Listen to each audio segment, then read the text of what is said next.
अस्सलाम वालेकुम नाज़रीन, मैं हूं कुमैल ज़ैदी और आप देख रहे हैं हमारा यूट्यूब चैनल। सबसे पहले तमाम पाकिस्तानियों को 75वें यौम आज़ादी पर हदिया तबरीक पेश करते हैं।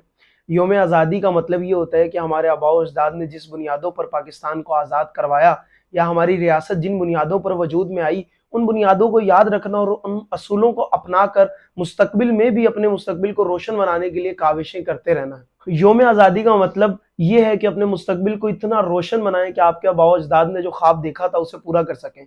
और एक लम्हा फिक्रिया भी है कि क्या हमारे आबाओ अजदाद ने जो ख्वाब देखे थे हम उसे पूरा करने में कहाँ तक कामयाब हुए हैं। हकीकी आज़ादी का मतलब ये है कि आप अपने फैसलों में आज़ाद हैं कि नहीं। आप अपनी कौम, अपनी मिल्लत के लिए खुद फैसले कर सकते हैं या नहीं कर सकते। पाकिस्तान के 75वें यौम आज़ादी पर 75 रुपए का नोट स्टेट बैंक की तरफ से छापा गया। ये एक अच्छी काविश है ताकि हम इसे याद रख सकें कि हमारी आज़ादी के 75 साल मुकम्मल हो चुके हैं। लेकिन एक सवाल है कि इसी 75वीं यौम आज़ादी पर इंडिया के अंदर इलेक्ट्रिक कार लॉन्च की जा रही है। जब भी हम कभी भी मुल्क की यौम आज़ादी की बात करते हैं या आज़ाद पॉलिसीज़ की बात करते हैं या मुल्क की तरक्की का अंदाज़ा लगाना चाहते हैं तो हम ये सोचते हैं कि कौन सा मुल्क कहाँ तक पहुँचा। तो हम उसके कंपैरेटिवली दूसरा मुल्क देखते हैं कि जो कि हमारे साथ आज़ाद हुआ। तो ये सोचने की ज़रूरत है कि आज इंडिया कहाँ पर है और पाकिस्तान कहाँ पर।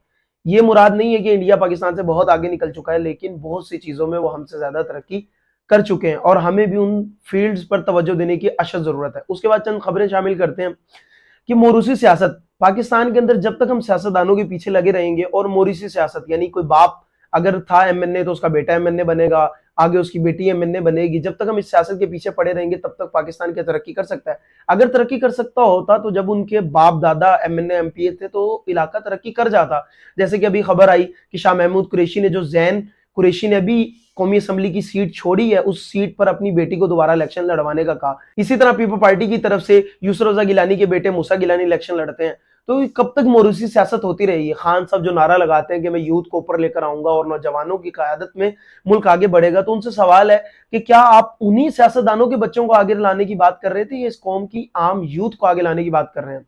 और दूसरी खुशआइन बात यह है कि आईएमएफ की तरफ से हमें कर्ज देने का ऐलान कर दिया गया और हमें लेटर लिख दिया गया कि हमें कुछ दिनों के अंदर कर्ज मिल जाएगा। तो पता नहीं कब तक हम इसी कर्ज पर चलते रहेंगे और इसी इमदाद के आने पर हम खुश होंगे, हमारा डॉलर थोड़ा सा नीचे आएगा, कुछ चीजों के रेट्स कम होंगे। तो रेट्स कम होने से ये भी सवाल है कि जब पेट्रोल की प्राइस डॉलर के बढ़ने की वजह से बढ़ी थी तो अच्छी खासी बढ़ी थी। अब जब कम कर रहे हैं तो 2-2, 3-3 रुपए, 4-4 रुपए कर रहे हैं, जबकि बढ़ा रहे थे तो 30-30 रुपए इकट्ठा बढ़ाया है।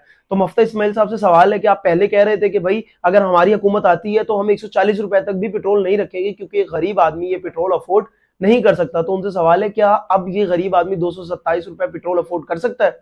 और दूसरी तरफ शहबाज गिल साहब को गिरफ्तार किया गया। शहबाज गिल साहब पीटीआई के एक स्पोक पर्सन है और स्पोक पर्सन का मतलब ये होता है कि वो लोग जो प्रेस कॉन्फ्रेंसेस करते हैं और अपने पार्टी का लाहे अमल आवाम तक पहुंचाते हैं कि ये पार्टी का एजेंडा है और हमने इस एजेंडे को फॉलो करना है। तो आप इन पार्टीज की सीरियसनेस का अंदाजा इस बात से लगाएं कि हमारी किसी भी पार्टी का स्पोक पर्सन एक बयान देता है और बाद में उसे वो बयान वापस लेना पड़ता है। अगर किसी भी पार्टी का स्पोक पर्सन इतना ज्यादा मिच्योर होगा तो आप बाकी पार्टी का अंदाजा खुद लगा सकते हैं। पाकिस्तानी तमाम सियासतदानों से गुजारिश है कि आप पाकिस्तानी अवाम को इस यौम आज़ादी पर थोड़ा सा रिलीफ दें और वो थोड़ा सा रिलीफ आर्जी नहीं होना चाहिए बल्कि मुस्तकिल बुनियादों पर होना चाहिए और मुस्तकबिल में भी पाकिस्तानी तमाम अवाम को उससे बहरामंद होना चाहिए और उससे फ़ायदा उठाना चाहिए।